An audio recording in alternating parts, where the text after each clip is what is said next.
There we go. Hey, everybody, I have a really special guest today, and I don't even know if she knows it, why she is so special and why her book, which we're going to talk a lot about today, is really near and dear to me and my family's heart. So back on September 11th, 2001, everybody knows what happened on that day. And our guest was on the 46th floor on that day when those buildings were hit. Well, my mother was on the 13th floor of one of those buildings when they were hit. Luckily, both of those women survived. I'll never forget it. My mother telling me the story of her running with debris falling and smoke clouding her vision, running away from the World Trade Center as it crumbled, and looking back at what she had just run past and run through and thinking to herself, am I going to make it home to see my son tonight? And that story of her saying that to herself and then going to sleep by her best friend's home, or I should say apartment, always made me really reflective of 9/11 and of the experience that so many people went through on that day. And today's guest has really produced a transformative work. She has a new book called Step, Step, Jump, Transforming Trauma to Triumph from the 46th Floor. Today we have Miss Annabel Quintero. Annabel, how are you today? I'm doing good. Wonderful. I didn't know that. God bless her. I'm so glad your mother made it out. Well, equally, we are so happy that you are here to share your testimony with us today. Because as we know, and my mother struggles with it, it's not always easy. When that day comes around, my mom struggles. She has those memories. She goes back there in her head and her imagination, and it sucks to see. It sucks. But to see you using what you went through to uplift others and uplift the world is something that you should be so proud of. And I just wanted to say that. So Annabel, tell us a little bit about this book. Number one, what's the summary? What is a reader going to take away from this book? Wow. Well, thank you. Oh, wow. It's a testimony of my life 5-year span. It's a transformational memoir that takes you into that day of September 11th, what was happening in the building, and how I healed afterwards.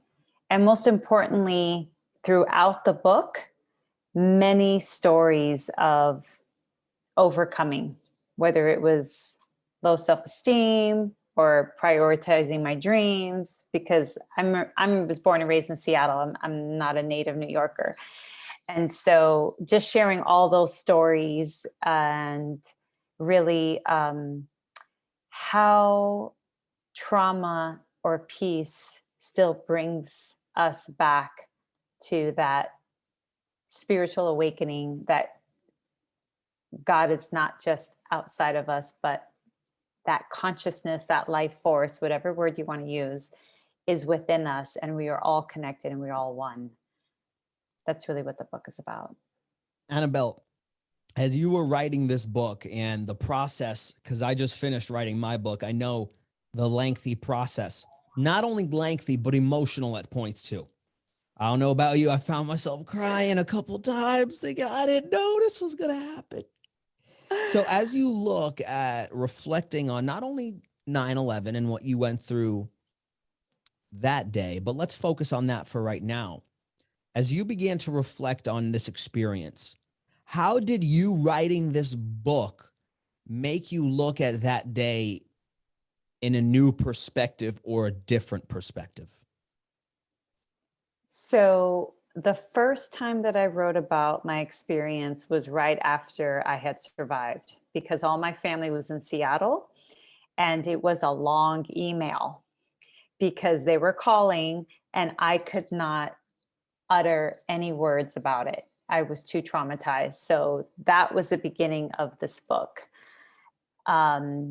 In terms of writing, I've journaled my whole life. So One of my first journals is from third grade, but I kept journaling after and then every single year. And so throughout this whole time, I've been journaling. And so I tried to write this book back in 2009, 2010, right before the 10-year anniversary. I was like, okay, I'm going to write this book. I'm going to finish it. I couldn't. I would just be emotionally distraught, and it was painful. And I still had more healing to do. I learned from those experiences. I kept writing throughout the years. And finally, in 2019, I got a therapist, book coach, editor, and had a whole support group of women that really poured into me. And then the pandemic happened, and I knew that, okay, this is my moment. This is my moment to just focus on this book and bare my soul in it and finish it. Yeah, that's beautiful. And the world is thankful that you've done such work. So thank you for that, Annabel. Annabel, tell us a little bit about who you are and what you do at this moment right now, besides being the author of an amazing book.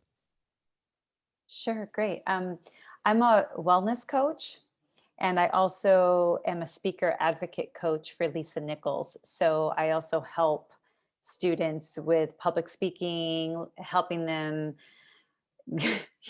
So many people are fearful of public speaking. So removing that, and also just allowing them to heal themselves through storytelling.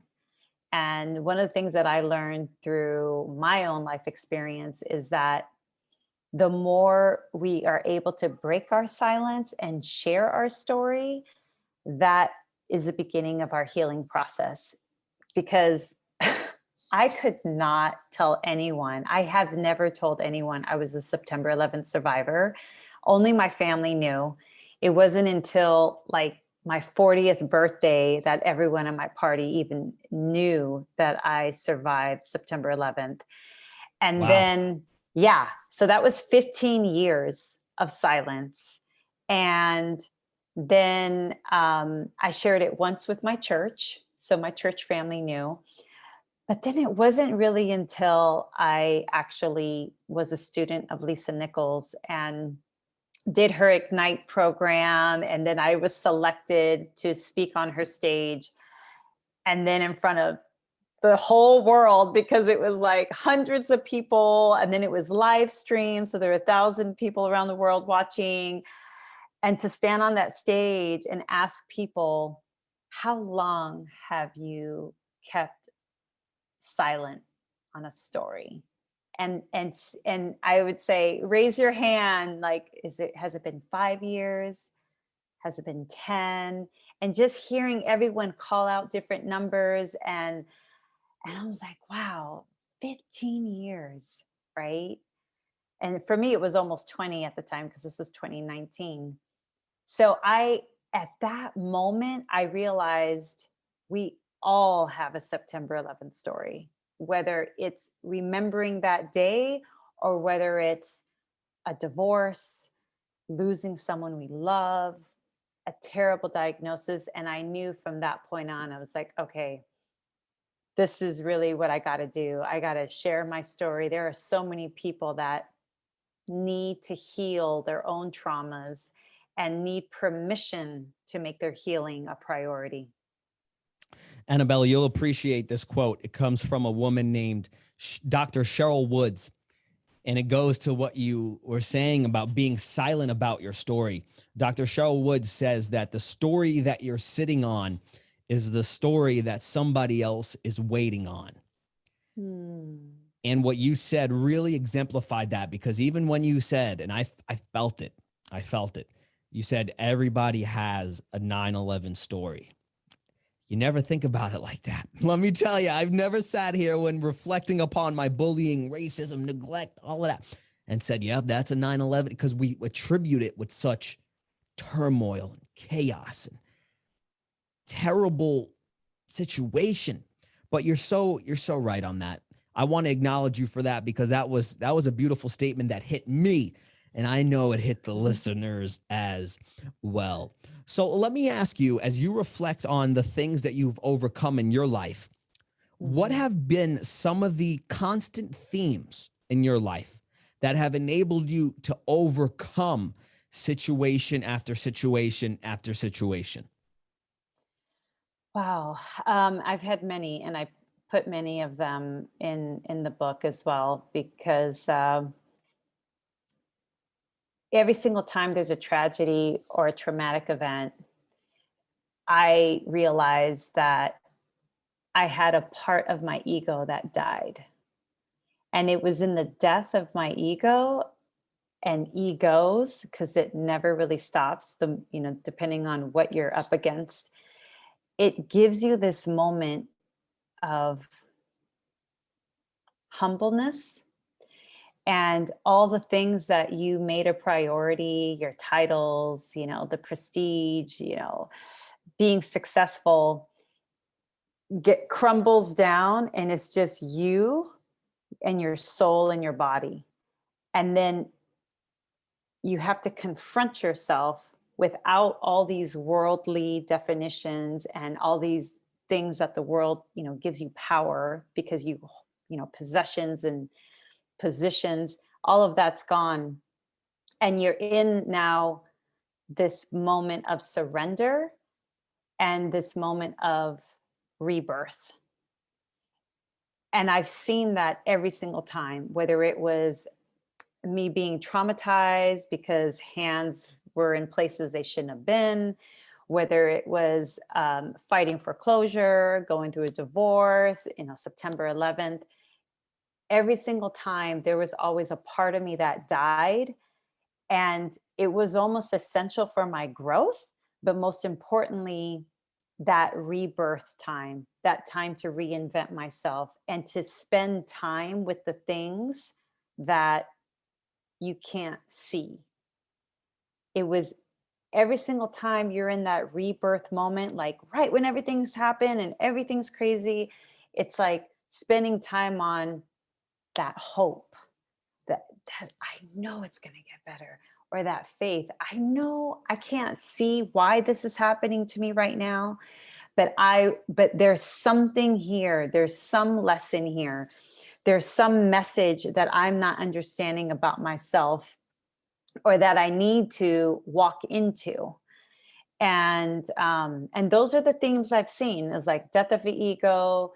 Then you're plantado, right? You're just like all by yourself, just your soul and your body. And then you're in this rebirth phase, and you get to reinvent yourself. And what reinvents you is not just the accolades and the successful checklist that you're going up this ladder. No, it's this inner strength that is beyond worldly affairs and beyond what people can see and touch. And it's all that spiritual foundation, that strength of your consciousness, that self-awareness, and you doing something new that you've never done before. That is what I have seen as like the formula. At least it's been my formula. Yeah, that's so interesting about renewal and death of the ego. That's not something you hear every day, Annabelle. I think you're on to something there. I think you're on to something. So, Annabelle, as you reflect at the place you are in your life right now, what would you say to somebody who's 20 years old, 21 years old, about to graduate college, and is about to step into the renewing of their life by going into a new part of their life? What advice would you tell that person, or even a person 10 years younger than you are? I'm not sure how old you are. You don't look a day over 21, but I'm, but anyways, what would you say to those people? Oh, wow. There's so much ahead of you, and to truly be on the search of what moves you, and to give it your all. even if you don't like the circumstance or the people around you, work around it and learn, because you can learn from every situation, and you can learn from someone who doesn't even like you. You can still learn from that person, to be patient, and most importantly, to go for it. Sometimes you'll hear this voice in your head, and or a tug, and you're like, I want to check that out. And you need to listen, because so many times in our lives we do not take the time to listen. There are signs, we have our intuition, and we need to find all the ways that we can listen so we can step in that direction. Because yeah, being 21, I'd say right now with the pandemic, to not be afraid, take your precaution, be safe, but to truly live with joy, and um, put a diet on the news and social media. Absolutely. I second that one. And also to remember that you need to control what you spend time thinking about, your consciousness. Like, are you thinking about the things you want to think about, or are you spending time on things that everyone else is having you think about? So that's important too, is to have those moments of solitude and to be grounded, so that you can make sure that as you're making these career and these life decisions and you're embarking, enjoy on all of that, but to always find ways to ground yourself so you can really know that I'm stepping into my purpose and it's a priority and I am giving my all in this moment. Annabelle, in your opinion, what is the power of silence and having silent time with yourself? Wow. Well, I was fortunate enough to I grew up Seventh-day Adventist. So was fortunate to always have a Sabbath, Friday sundown to Saturday sundown. And what that did for me was I had to unplug, literally, couldn't watch TV or any of that. And that allowed me to always separate myself from the world. And so when you mentioned this about silence, in my book, I did a 10-day meditation called Vipassana, and you couldn't speak. You were literally in meditating 5 a.m. to like 8 p.m. at night. I mean, you had breaks and stuff, but it was an amazing experience. But being in silence, you are with yourself, truly with yourself. I mean, it's a true vacation from the world. And it allows you to deal with yourself and to connect to the sacred. And the sacred in so many ways is, just life force imbued in everything, in Mother Earth, plants, the trees, the wind, the water, all of it. But when you're not petitioning, when you're not thinking or asking, when you can just receive, and also watching your mind, for me, what that allowed me to do was to understand the dynamics of my three pillars of everyone's human behavior, which is your mind, how it relates to your emotions, and your bodily sensations. And when I watched those three things, which I call the human triad, that allowed me to understand myself, to understand my triggers, my traumas. It also allowed me to practice self-awareness. Like, let me understand my patterns. Okay, why is this memory making me jolt? Why is this memory breaking my heart, right? And am I choosing am I choosing my response, or am I just reacting? All of that comes up in silence. You can't be self-aware when you're talking all the time or you're thinking all the time and just reacting.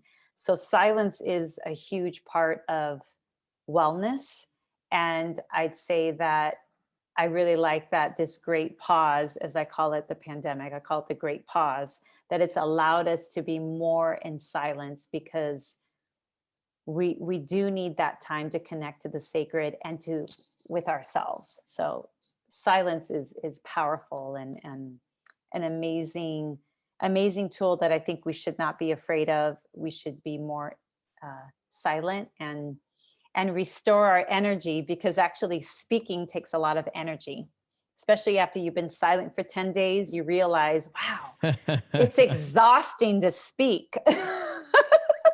You became a mute for 10 days. Wow, 10 days. There was once a guy I follow on Instagram, and he does something. I don't know if he still does it. It's called Suffering Saturday, where he does something difficult every Saturday. And one of the things that I saw that he did, he would climb mountains, he would go run 20 miles, whatever. The one thing that he did that he said was probably the hardest was to just sit in a room completely silent, not able to talk for about 6 hours. He said that was the hardest thing. It is. And I have to try it out, Annabelle, but I love what you said about getting to know yourself in the silence. But you also said one other thing that I want to touch on, and that it shouldn't be viewed as scary, but it is. And if we look at the statistics, but across all different sectors, races, genders, suicide rates have gone way up over the course of this great pause, as you eloquently put it. Depression, anxiety, other mental disorders gone way up. And a lot of it is due to the fact that people are secluded from one another. There's a really good quote by Wayne Dyer. He says that it is impossible to feel lonely if you like the person that you're alone with. And the problem is that a lot of us don't even like ourselves in the first place, not because we don't really like ourselves, but because we never spend time with ourselves, like you said. So I believe, and I want to hear your take on it, one's environment when they grow up has a heavy influence on them when they get older. Have you ever experienced in your own life, or somebody that you've worked with, a client, whatever the case may be, where you found yourself in a position where your environment was dictating or heavily influencing your actions, beliefs, or thoughts?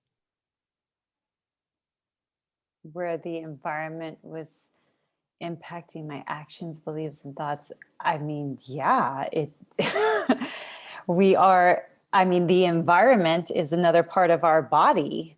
Um, and so if there's no separation from that, then sometimes you will not have those boundaries, and you will not know when the other morphs into yourself, right? Because there's no separation. I think also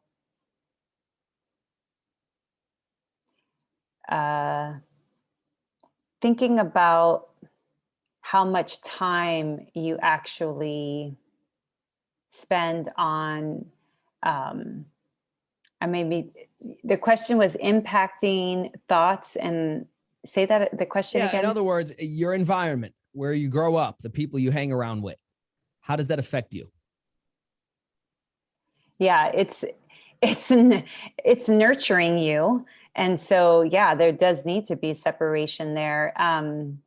But there's also the fact that we commit to the beliefs of the people around us, and we start believing what everyone thinks about us as well. That's why the space and having time away and silence is important, because then you're so committed to keeping these beliefs and keeping these definitions of yourself. And then when they're not around, now who's defining you now? How can you go from always staying committed to how people see you, and you keeping that belief system alive in your mind, and then now you're not having that? So how there's like a break, right? Because you before had other people helping you with that, and then now if you're not with people, you don't have them anymore. So um it's a difficult situation, right? I mean, I think that you need a balance, but there's just a lot of times where I feel a lot of people are around company just because it's convenient, but not necessarily because they're serving you and helping you grow. And so to be mindful of that growth. Oh, yeah. I love what you just said. Just because it's convenient, you spend time with them. That is what I call the truth. So, Annabelle, as we look at your book, Step, Step, Jump, Mhm. share with us some of the key takeaways from the book. Oh, oh my goodness. Yay. Well, this is the book.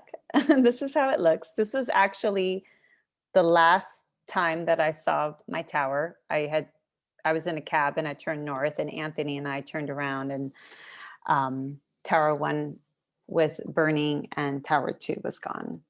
Um, I will read a little bit from my epilogue if you don't mind, because here I was able to finally really put takeaways. I really want to keep the book historical and only have those 5 years really be like a testimony of those 5 years. But one part I shared in the epilogue was your trauma can be transmuted into your triumph. Your story and how you give it voice can accelerate someone else's healing. There is always wisdom in your life-altering event. There is always a lesson in the pain, a lesson of what we can learn from each other during the hardest moments of our life. And your enemy might just be you. You may not know what your silence is condoning, nor that your ignorance might be colluding with the problem. That's pretty deep. That last one was deep. That had me thinking for a minute. Yeah, nor that your ignorance might be colluding with the problem. Wow. Because that's powerful. It is. And it's keeping our minds on what don't we know. That's another thing that a question that always serves me is, what don't I know, or what am I not seeing in this situation? And if we did that more often, just think about more exploration that we would do in our lives and in a situation, and how we would show up to solve these possibilities or obstacles that we call them. Right. And yeah. Annabelle, who would you say that this book is for? Wow. Definitely the younger generation. I mean, it's for everyone, but I think, I have two daughters and they're young, 14 and 12. And September 11th really changed, was the first collective traumatic event, I would say, in modern history. And it was the first time our soil was actually attacked. So it did change us collectively and traumatized us all. So it's definitely for those that remember it so that we can start healing. I wrote this book so we could begin to heal, to not, the grief and the sadness sometimes just turned into rage, and we kind of stayed in rage and anger, but we never fully dealt with all the emotional labor of September 11th.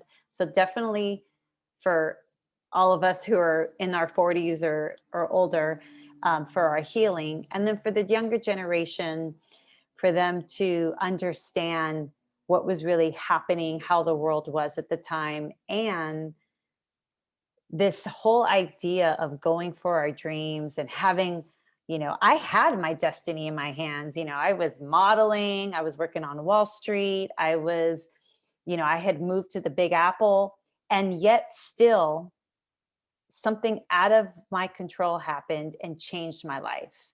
And so I know right now with the younger generation dealing with this pandemic, I wrote it for them in mind, because I know that this is out of their control. It's a life-altering moment. And I wanted them to see themselves in my story so that they could also know that you will make it through. That there are tools, and centering your wellness right now is key, so that you always have that no matter what happens next, you have that. Very beautiful. And that is a fabulous mission to have, that you are serving both populations, because I think you're right. I mean, I was 3 years old when that happened. So I don't remember anything. So thank you for educating us about stuff like that, but also giving permission to people like my mother to move past it. And I'm going to pick up a copy for her, because Ah, that is a really a delight that you've done this work. Annabel, number one, tell people where they can get the book, and it will be in the show notes, by the way, for all of you that are listening. And we got to get people this book. So where can we get it? awesome. Well, the good thing is you can get it at pals.com. They're an independent bookstore. You can go to any independent bookstore and request it. You can also get it on Amazon as well. And I should be having an audio book in October, so that'll be great. But yes, I would so appreciate everyone to get a copy, really, for your healing, for understanding, history, what has impacted us, what has brought us to this present moment, and really for them to just move forward in their growth, and to impact this world in a positive way. So thank you so much. Oh, of course, Annabelle, and I'm not going to let you escape without answering the very last question. And this question is, as you look at your life and the life that you're living and that you plan to continue to live and aspire into becoming this person of your dreams, and I think you're a phenomenal person, leader, and example for not only women, but everybody to follow. But as you look at your life and what you're building, and as you begin to think of yourself as the much older Annabelle who's sitting on that rocking chair one day, and you look back, what is the legacy that you want to leave behind? And when they say Annabel Quintero, they say this is the contribution that she made. What would that contribution be? Mm. The contribution would be that she was a fierce, tender leader that believed in the power of her divine feminine, and who gave people, men and women, permission to speak of their hurts and their traumas and cry while they share their stories in public, and who were in so much pain that could actually speak truth and move forward with putting peace as a priority and giving people that permission. So that is really, we all learn from examples, and modeling that and being courageously vulnerable is a big part of that. And we need a lot of other people that, more traumatized people will be coming up behind me, and I definitely want them to um, step into leadership roles and to speak truth and to understand the ramifications of their decisions in a way that others who have the privilege of peace don't. What I keep hearing is giving permission to other people, giving permission to other people to share their story. I think that Yeah. that is amazing. And today I know that you've definitely given permission to a lot of people, because your story is one of, yeah, tragedy, but also triumphing over it. And now giving permission and supporting other people and getting over and going past and growing because of what they went through in their past. So, Annabelle, very last thing, where can people contact you if they want to book you to speak, if they want to connect with you, send you a DM, LinkedIn? I don't know. You tell me. Wherever you are, I want to make sure people know. Yeah, I love it. Thank you. Yeah, stepstepjump.com. Instagram, it's stepstep_jump.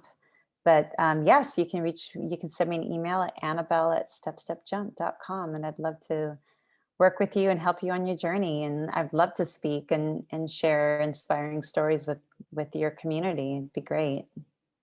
Well, Annabel, you are great. Thank you for being here on the One Life podcast today. It is a true pleasure, and I am so happy that we made this happen.